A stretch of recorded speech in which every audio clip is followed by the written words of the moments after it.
President Trump said that they made less support, but they have our friends and they are our very supportive partners. They really gave a lot, Mr. President.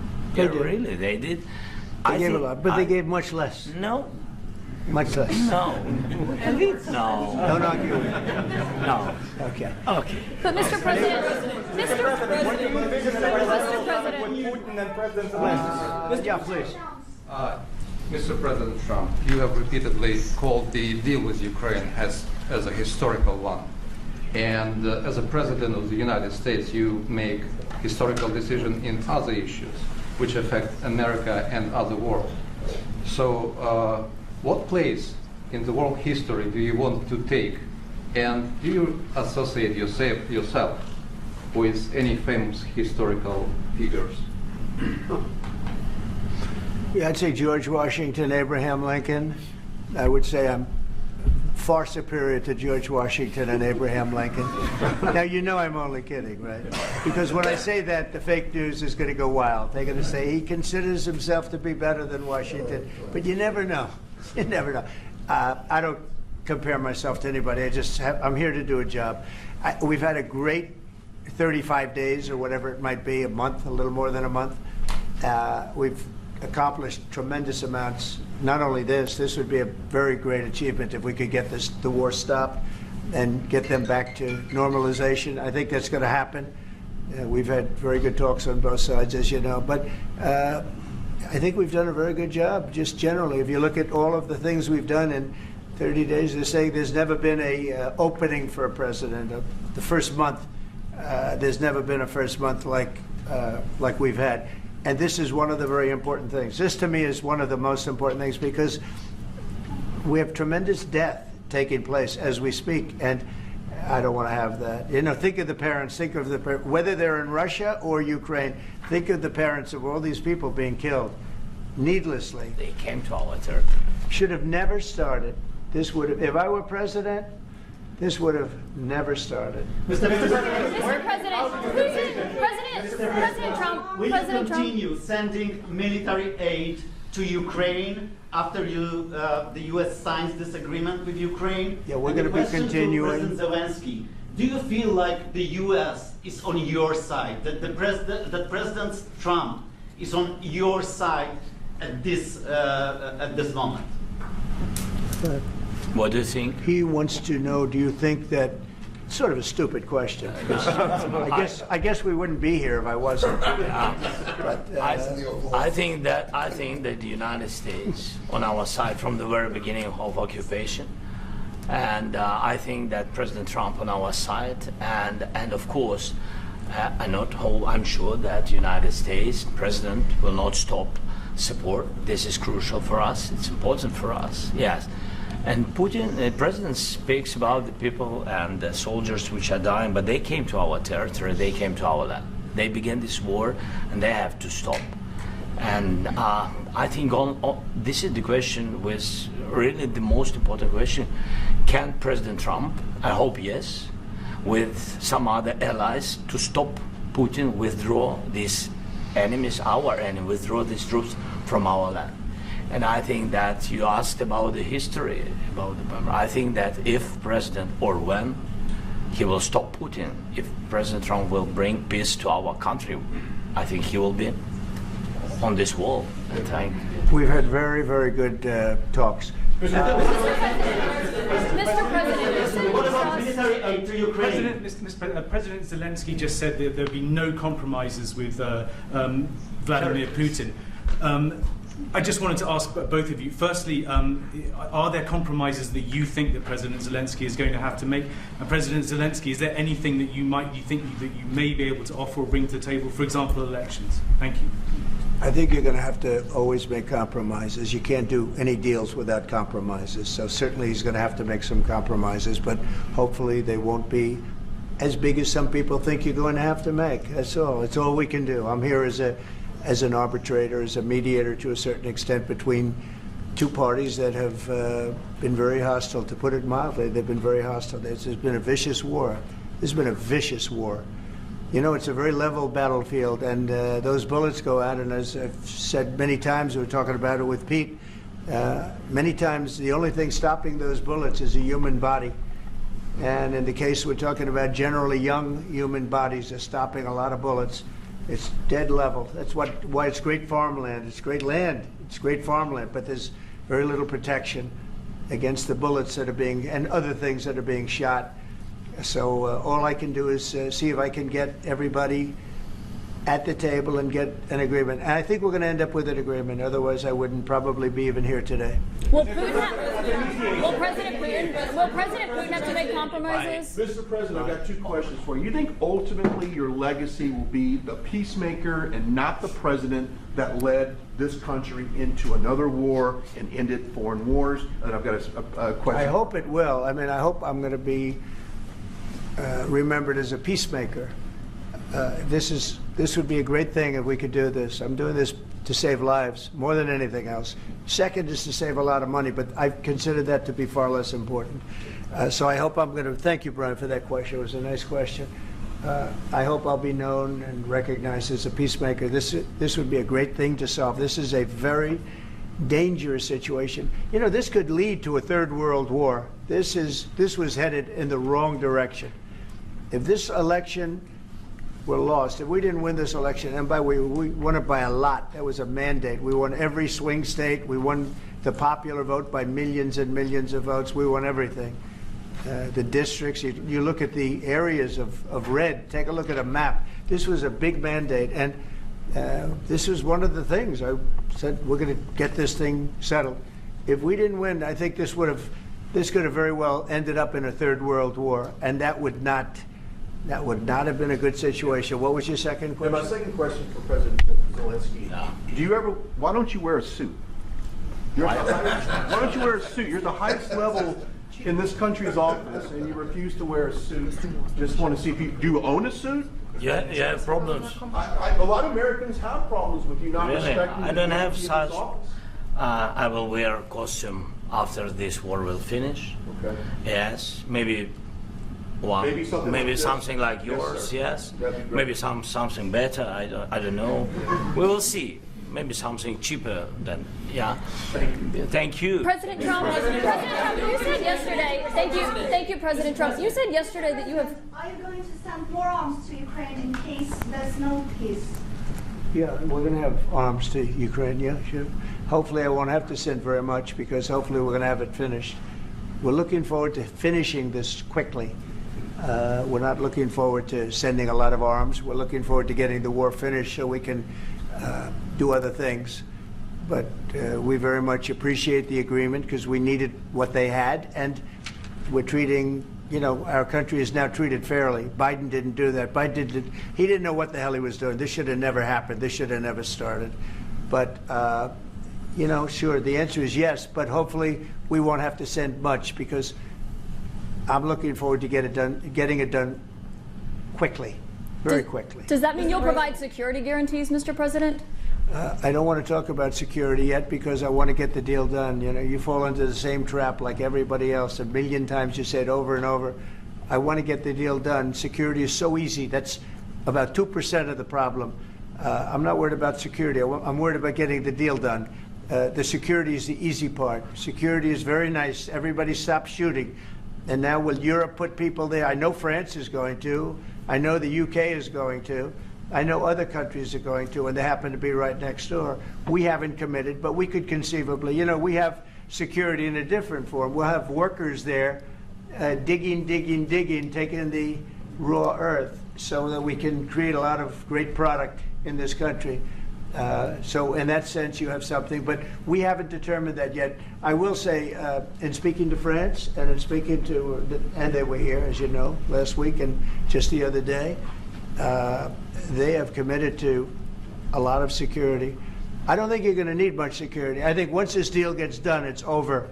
Russia's not going to want to go back, and nobody's going to want to go back. President Zelensky is shaking his head no. When this deal ends, at that, I really Mr. believe President. this deal is going to be over.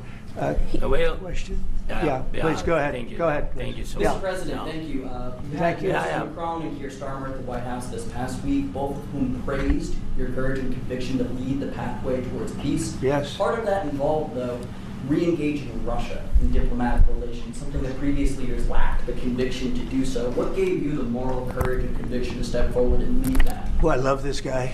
Who are you with? One American News, sir. Well, that's why I like him. One American News does a great job. I like the question. I think it's a very good question. It's a pathway to peace. It's a pathway to getting something solved. And I feel that as the head of this country, I have an obligation to do that. Plus, we're very much involved. We got involved. It's too bad we got involved because there should have been no involvement because there should have been no war. And there shouldn't have been October 7th. That would have never happened. As you know, Iran was broke. They had no money to give to Hezbollah. They had no money to give to Hamas. They were stone cold broke. And then under Biden, they became rich as hell. They went from no money to $300 billion in a period of 4 years. And they gave a lot of that money away, and you see what happened. And that's a real mess also that we hope to be able to solve. But no, I appreciate your question very much. It's just, I feel I have an obligation to try and do something to stop the death. Mr. President, If I can answer. President Yes, if I Zelensky. can answer. Please, Sorry. go ahead. Please. And I do like your clothing, by the way. Yeah, really? Even though I think he's a Yeah? great guy, by the way. But I don't know if you two like each other, but you know what? I think No, he's dressed, I think why? he's I dressed like this beautifully. guy. I don't know I think him. he's dressed beautifully. So I have more serious things than answer on such Yes, question. yes, that's a I will good- answer on more serious good question if statement. I can. Yes. Yeah. So please, about security guarantees and about just ceasefire. We can't just speak about ceasefire and speak and speak. It will not work. Just ceasefire will never work because I'm like a president. I have this experience, and not only me. Ukraine before my presidency from the 2014, Putin broken 25 times.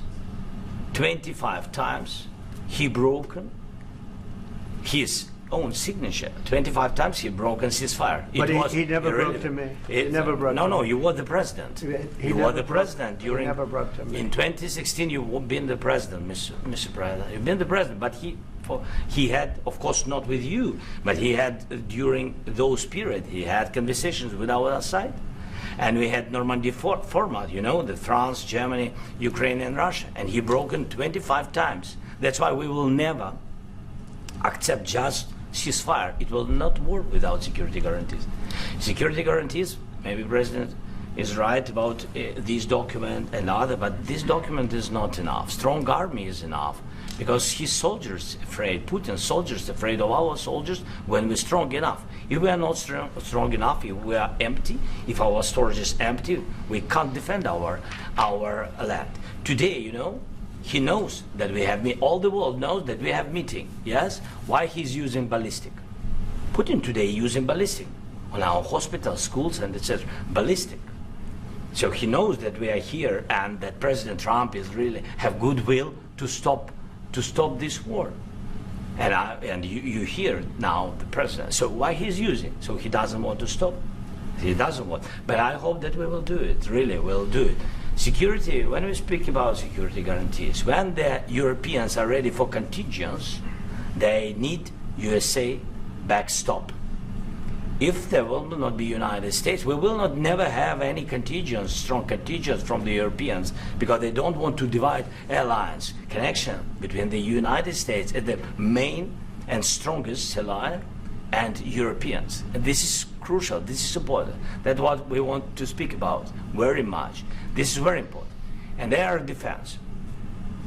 So air defense, really, we have big deficit with all these systems, and we need to provide this. We need it very much. Otherwise, Putin will never stop, and will go further and further. He doesn't want. He hates us. It's not about me. He hates Ukrainians. He thinks that we are not a nation. He thinks, and he shared these thoughts. I think maybe with your team also. I don't know, but with all the Europeans, in media, officially and not, he always said that there is no such country, such nation, such language, and such life like Ukrainian. No, he really doesn't respect all the Ukrainians, and he wants to destroy us. And you are right, Mr. President. That's 2%. This document, maybe other documents, it's a very good start, very good, but it will not enough to stop this person. Should Russia pay to rebuild Ukraine? Mr. President, under these Should Russia pay to rebuild Ukraine? They have to pay. This is the rule. This is the rule of the war. This is the rule of the war. During all the centuries, all the history, this is the rule of the war. Who began, those pay. Do you agree, This is President the rule. Trump? Putin began this war. He has to pay all money for innovation. He has to pay. Of course, some Russian assets, what we have in Europe, about 300 billion, we can use them. We can use for innovation and buy military support from the United States also. We can do it, but it's not enough.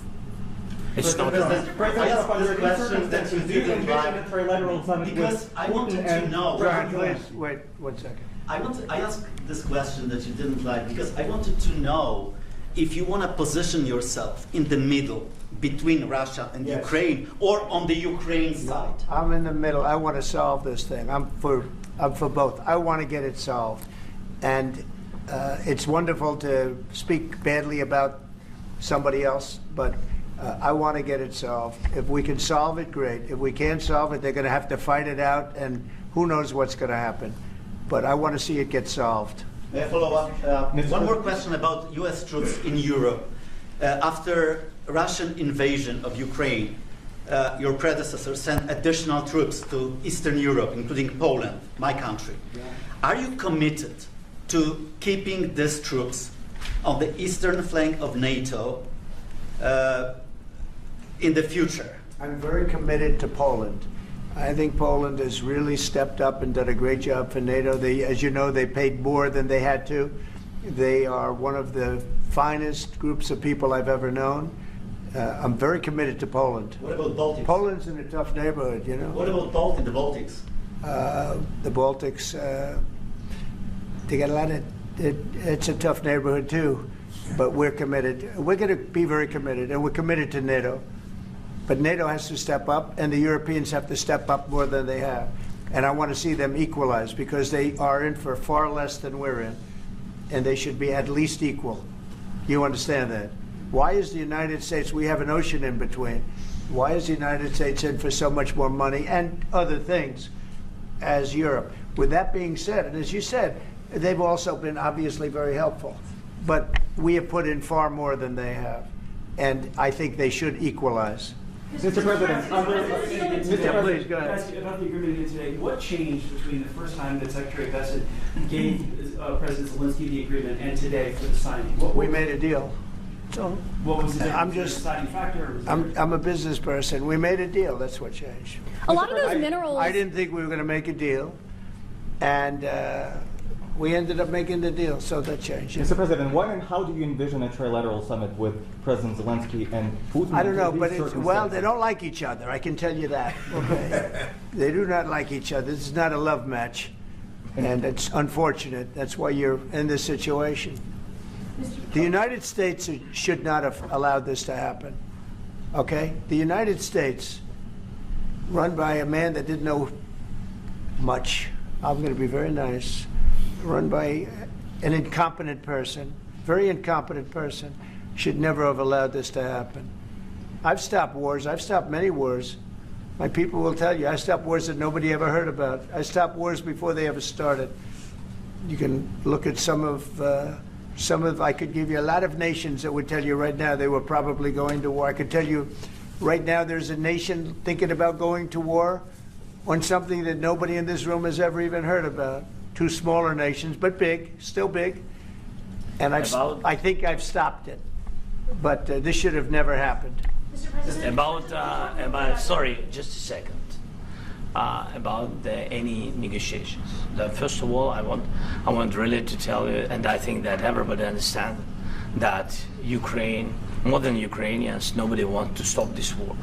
But at the future, any negotiations, it's understandable that two sides of the war not Russia and the United States, because this is not the war between Russia and the United States. This is war of Russia against Ukraine and Ukrainian people. So these two sides will be at the, anyway will be at the negotiation table. Then of course United States, like the strongest partner of the Ukraine, and of course Europe. I think Europe is very important. I want to speak about it with the president. Yes, Europe is very important for us because we really defend Europe for today. All Europeans really recognize that we are defending the line, and they have real life, and our people are dying. That's why they helped us. And also, it's about the NATO. Yes, between, like the president said, you have big, nice ocean. Yes, between us. But if we will not stay, Russia will go further to Baltics and to Poland, by the way. But first to the Baltics. It's understandable for them because they've been in the USSR. You know, they've been one of the republics of the USSR, and Putin wants to bring them back to his empire. It's a fact. And when he will go there, if we will not stay, you will fight. Your American soldiers, it doesn't matter, do you have ocean or not, your soldiers will fight. Mr. President, would you be willing to visit Ukraine, maybe Kyiv or Odessa, which is going to be at the rear of the Black Sea? It was my question. Yeah. I'm sorry. I don't want to talk about Odessa now. Let's not talk about Odessa. I want to talk about making a deal, getting peace. We don't have to talk about Odessa, but a lot of cities have been destroyed. There are a lot of cities that are not recognizable. There's not a building standing. No, and a lot of things have to happen. You have to come and to look. No. We have very good cities. Yes, a lot of things have been destroyed, but mostly cities alive, and people work, and children go to school. Sometimes it's very difficult. Sometimes closer to front line, children have to go to underground schools or online. But we live. Ukraine is fighting, and Ukraine lives. This is very important. And maybe it's Putin is sharing this information that he destroyed us. No, he lost 700,000 people, 700,000 soldiers. He lost everything. Yes. So. Mr. President, when did you last speak? On the minerals deal. Mr. President, when did you last speak with President Putin, and what did he say that a couple of days ago. And what did he tell you that gave you the assurance that he wanted peace? Well, that's what I do. My whole life is deals. I know pretty good. And I've known him for a long time. I've dealt with him for a long time. He had to suffer through the Russia hoax. You know, Russia was a hoax. It was all Biden. It was nothing to do with him. So he had to suffer through that, and he was able to do that. I think that he wants to make a deal, and he'd like to see it end.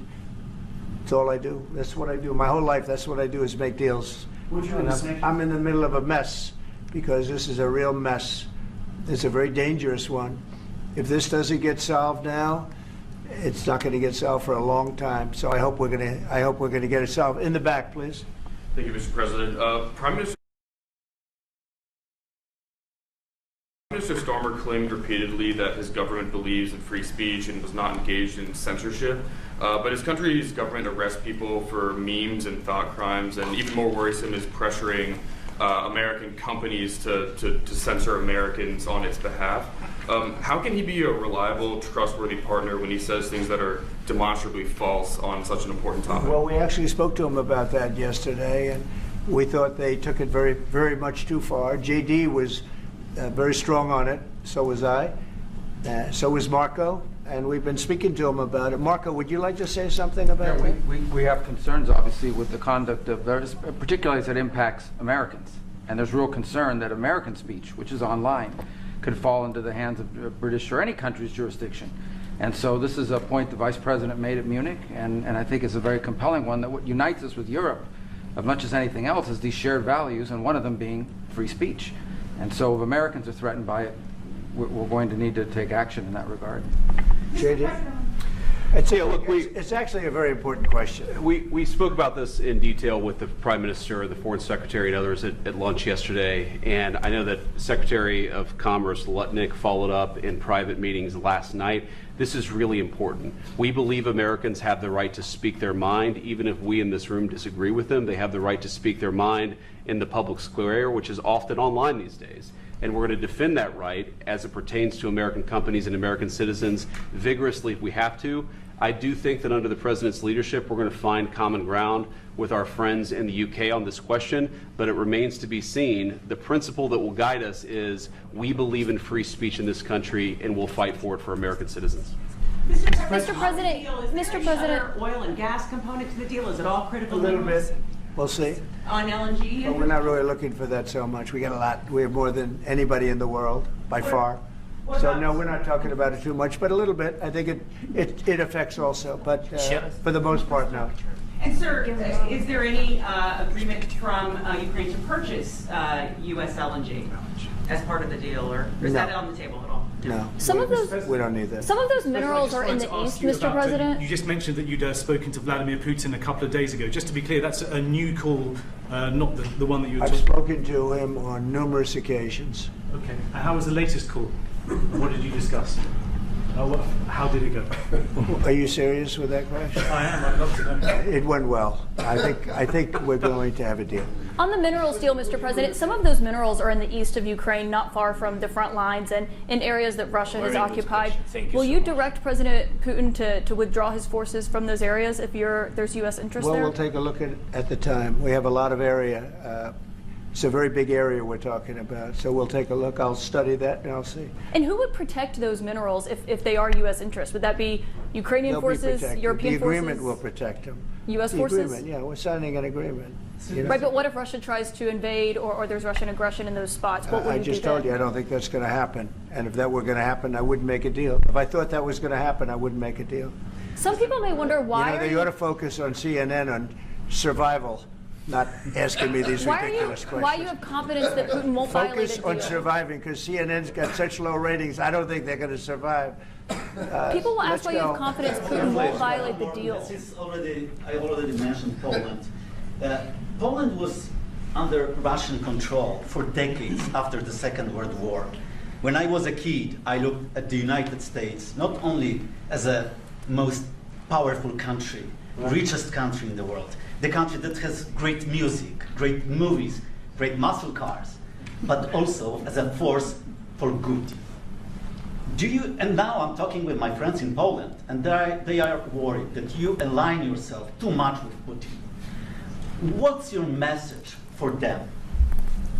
Well, if I didn't align myself with both of them, you'd never have a deal. You want me to say really terrible things about Putin and then say, "Hi, Vladimir, how are we doing on the deal?" That doesn't work that way. I'm not aligned with Putin. I'm not aligned with anybody. I'm aligned with the United States of America. And for the good of the world, I'm aligned with the world. And I want to get this thing over with. You see the hatred he's got for Putin. It's very tough for me to make a deal with that kind of hate. He's got tremendous hatred. And I understand that, but I can tell you the other side isn't exactly in love with, him either. So it's not a question of alignment. I'm aligned with the world. I want to get the thing set. I'm aligned with Europe. I want to see if we can get this thing done. You want me to be tough? I could be tougher than any human being you've ever seen. I'd be so tough. But you're never going to get a deal that way. So that's the way it goes. All right, one more question. I want to respond to this. So look, for 4 years in the United States of America, we had a president who stood up at press conferences and talked tough about Vladimir Putin, and then Putin invaded Ukraine and destroyed a significant chunk of the country. The path to peace and the path to prosperity is maybe engaging in diplomacy. We tried the pathway of Joe Biden, of thumping our chest and pretending that the President of the United States' words mattered more than the President of the United States' actions. What makes America a good country is America engaging in diplomacy. That's what President Trump is doing. Can I ask you? Sure. Yeah? Yeah. Okay. So he occupied our parts, big parts of Ukraine, part of East and Crimea. So he occupied it on 2014. So during a lot of years, so I'm not speaking about just Biden, but those time was Obama, then President Obama, then President Trump, then President Biden, now President Trump, and God bless, now President Trump will stop him. But during 2014, nobody stopped him. He just occupied and took. He killed people. You know what the contact 2015.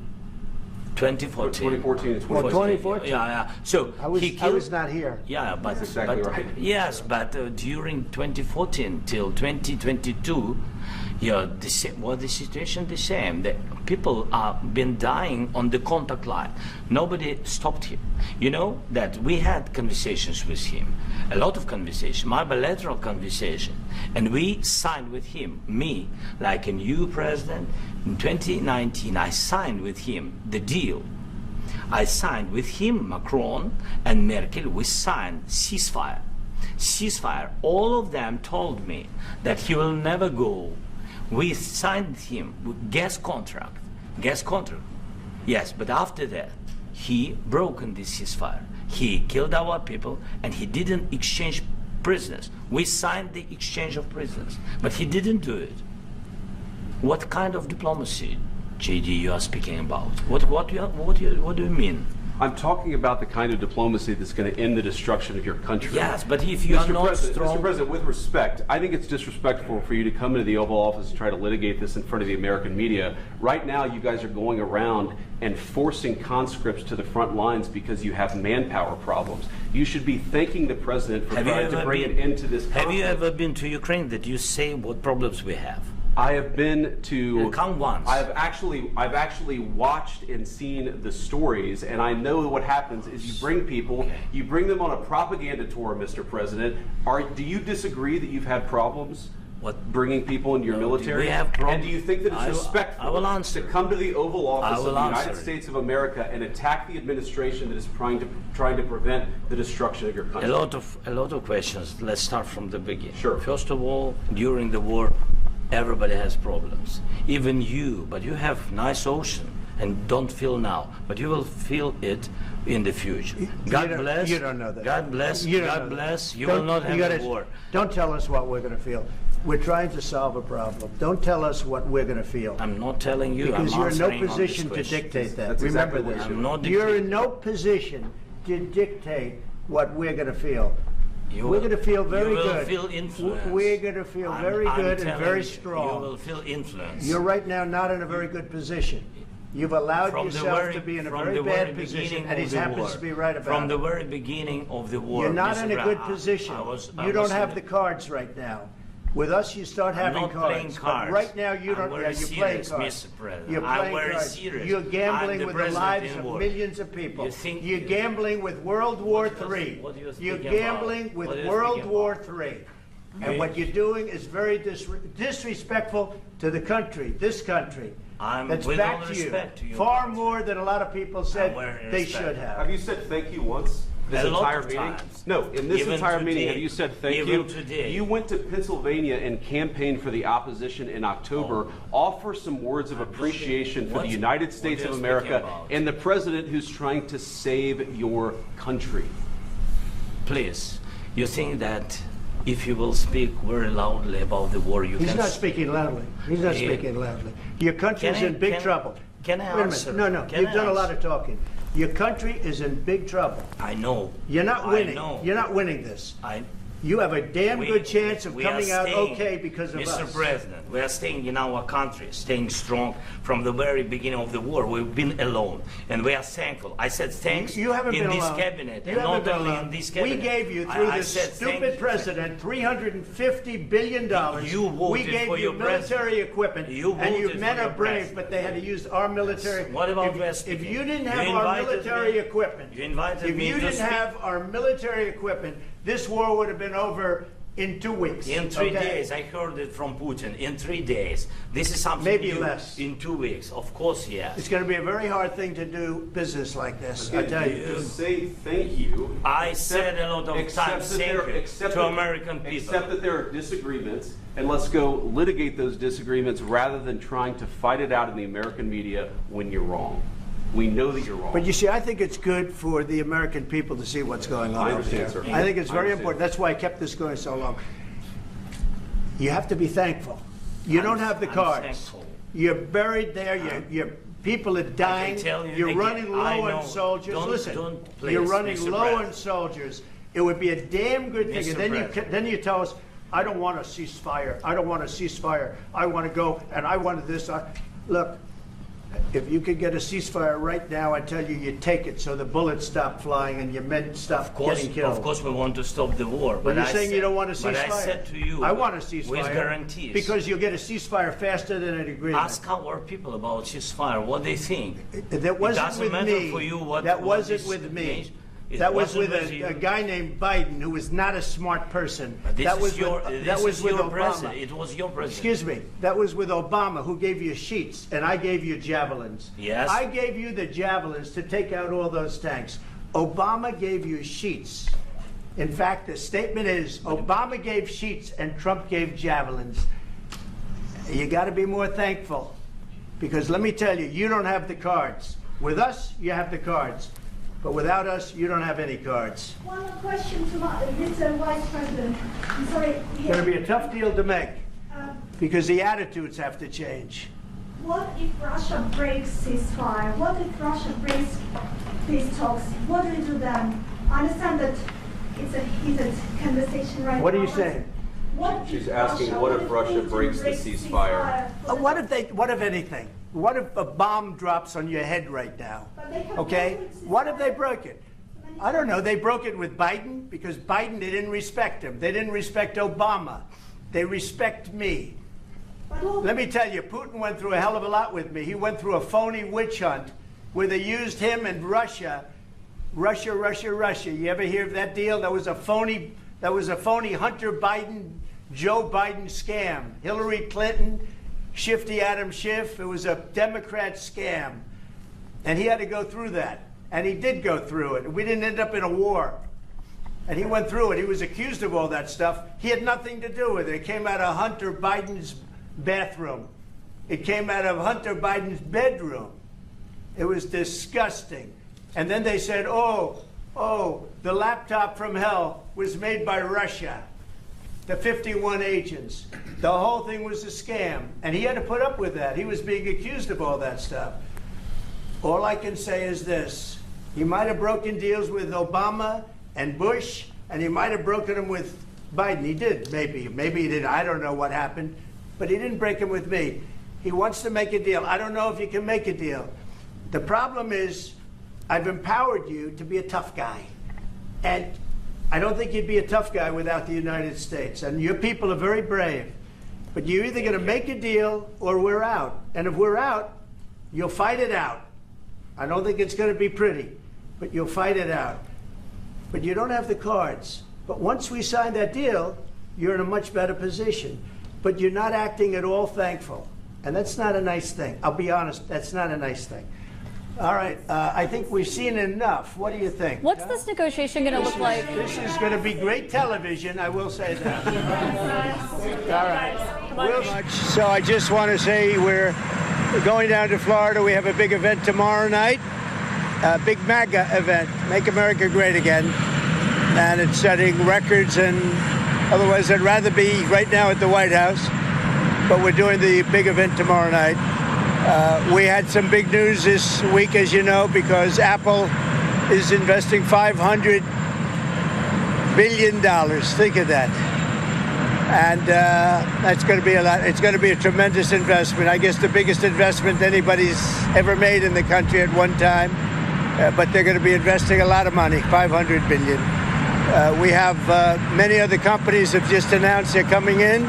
A lot of it's because of how we're doing. We've done a great turnaround in a little more than 30 days, but the country's really doing well, really doing well. We're respected again all over the world. If you look, we had the Japanese Prime Minister.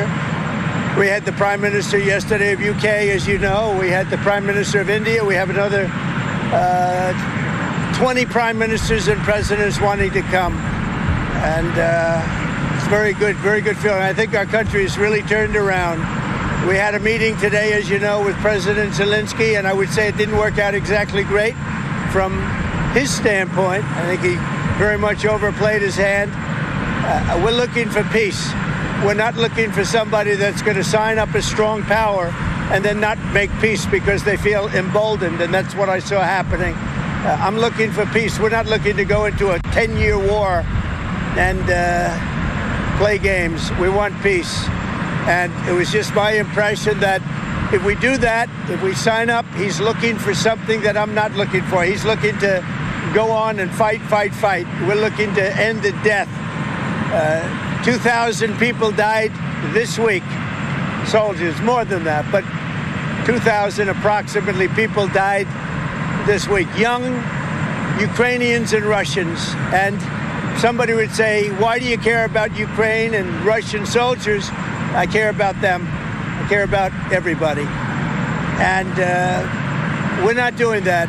Now, if we don't do anything, he's going to have to make peace, but he's dealing with a very weak set of cards. If we sign, he's dealing with a very strong set of cards, and then he doesn't want to make peace. So that's where we are. It's very simple. I'm not looking to get into anything protracted. I want immediate peace. President Putin is going to want to make, and he wants to end it. And you saw what I saw today. This is a man that wants to get us signed up and keep fighting, and we're not doing that, not for this country.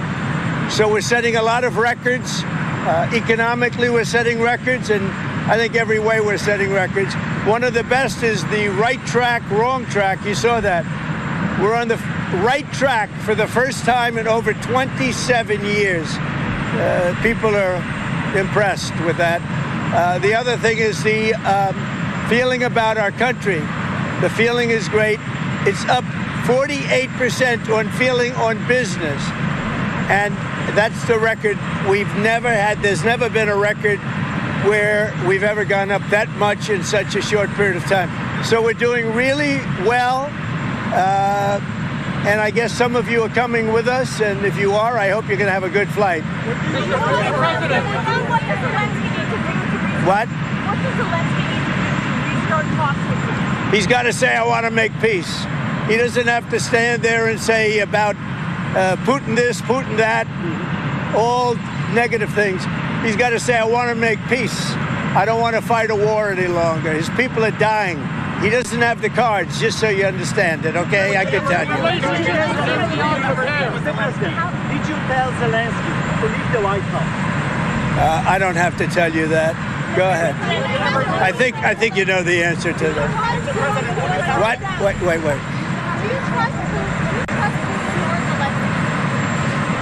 Look, I don't trust or distrust anybody. I just want to get a deal done. And if the deal happens, good.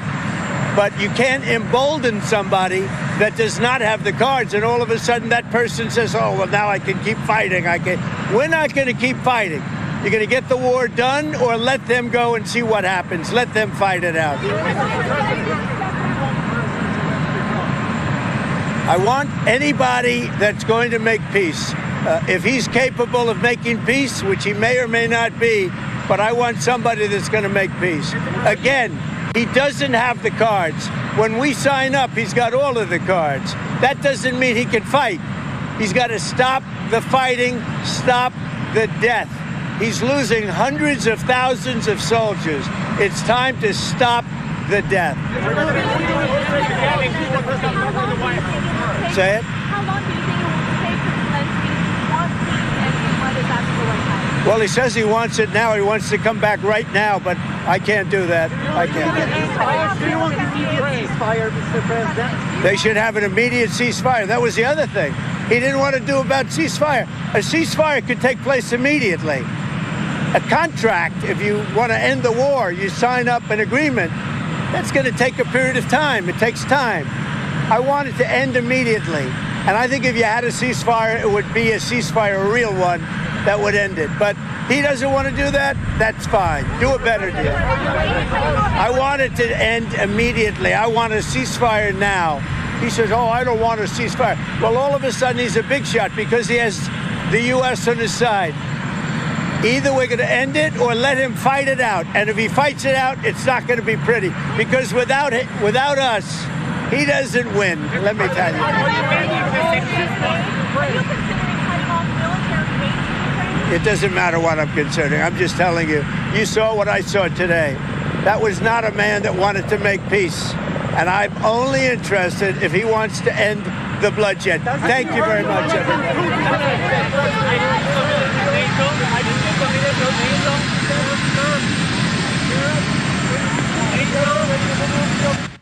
All right, President Trump there.